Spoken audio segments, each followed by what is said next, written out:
Querido Jesus, lerei agora as páginas da tua vida, que elas me levem a te amar cada vez mais e que tuas palavras firam o meu coração e me levem a mudar de vida. O evangelho de hoje é o evangelho de São Marcos, capítulo 3, versículos 1 a 6. Naquele tempo, Jesus entrou de novo na sinagoga. Havia ali um homem com a mão seca. Alguns o observavam para ver se haveria de curar em dia de sábado, para poderem acusá-lo. Jesus disse ao homem da mão seca: "Levanta-te e fica aqui no meio." E perguntou-lhes: "É permitido no sábado fazer o bem ou fazer o mal? Salvar uma vida ou deixá-la morrer?" Mas eles nada disseram. Jesus então olhou ao seu redor, cheio de ira e tristeza, porque eram duros de coração, e disse ao homem: "Estende a mão." Ele a estendeu e a mão ficou curada.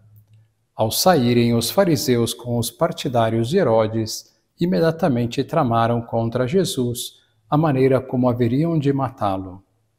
Palavra da salvação. Glória a vós, Senhor.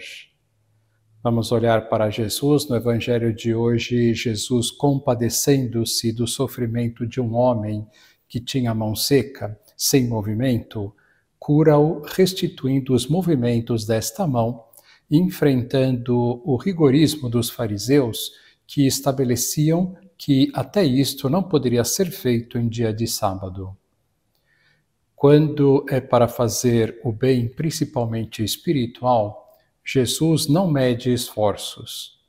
Que sejamos assim também, desvivendo-nos para fazer o bem aos demais. Dando continuidade à nossa série das quartas-feiras sobre a doutrina católica, hoje vamos falar sobre a criação.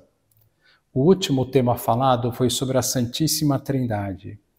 Para vocês verem os outros temas abordados, acessem o meu site homilias.fecomvirtudes.com.br e procurem pela tag Doutrina Católica.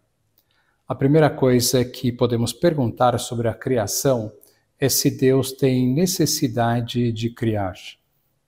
Deus tem necessidade de criar? Não. Deus já é perfeitíssimo, pleno em si mesmo e não necessita de nada para se tornar mais perfeito e mais pleno. Então, por que Deus criou? Deus criou movido por um ato de liberdade e de amor. Deus, vendo todo o amor e felicidade que há em si, pensou: por que não criar seres que possam participar da minha felicidade?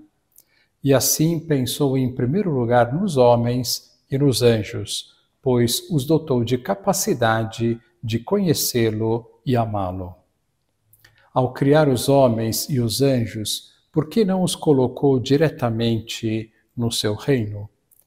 Porque, como nos criou dotados de liberdade, se nos colocasse diretamente no seu reino, estaria nos forçando a estar com ele. Então, o que Deus fez? Com relação aos anjos, fê-los passar por uma prova para livremente escolherem se queriam viver com Deus ou não. Com relação aos homens, colocou-nos aqui na terra para ser aqui um tempo de prova, um tempo para escolhermos livremente se queremos ir ao paraíso e preparar-nos para isto. Os anjos não precisaram de um tempo longo como o nosso para realizar esta prova? Não. A prova dos anjos durou 1 segundo, pois os anjos são espíritos perfeitos na sua natureza e a ciência lhes é infusa. Desta forma, eles não têm o processo de amadurecimento como nós e nem arrependimento. Como são plenos e já sabem tudo, sua prova durou 1 segundo e a decisão que tomaram já foi irrevogável para toda a eternidade. Agora falando de uma maneira mais específica sobre os anjos. Como Deus criou os anjos? Deus criou os anjos com uma natureza espiritual e superior à nossa. Na gradação dos seres, eles ocupam o espaço, por assim dizer, que vai dos homens até Deus. Em que estado Deus criou os anjos? Deus criou os anjos em estado de inocência e santidade. Como se chamam os anjos que, diante da prova, escolheram livremente amar e servir a Deus? Os anjos que escolheram livremente amar e servir a Deus chamam-se anjos bons ou simplesmente anjos. Como se chamam os anjos que, diante da prova, escolheram livremente não amar e não servir a Deus? Estes anjos chamam-se anjos maus ou demônios, pois não optaram pelo amor pelo bem. E ser mau é não querer o amor e o bem. Os anjos rebeldes ou demônios podem fazer-nos algum mal? Sim, os demônios, por querer de Deus, podem fazer-nos mal, principalmente através das tentações.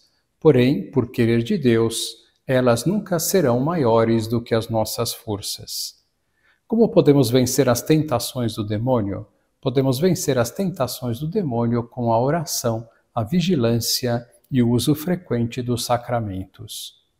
Como foram recompensados os anjos bons? Os anjos bons foram recompensados com a posse do céu para sempre. Qual é a ocupação dos anjos bons? A ocupação dos anjos bons é adorar a Deus e executar as suas ordens. Confiou Deus a seus anjos a missão de velar sobre nós? Sim, Deus confiou a muitos dos seus anjos a missão de velar sobre os homens e deu a cada um de nós um anjo tutelar que se chama anjo da guarda. Quais são as nossas obrigações para com o anjo da guarda? Nossas obrigações para com o anjo da guarda são honrá-lo, invocá-lo e seguir suas inspirações. Que lição nós podemos tirar desta parte da doutrina católica?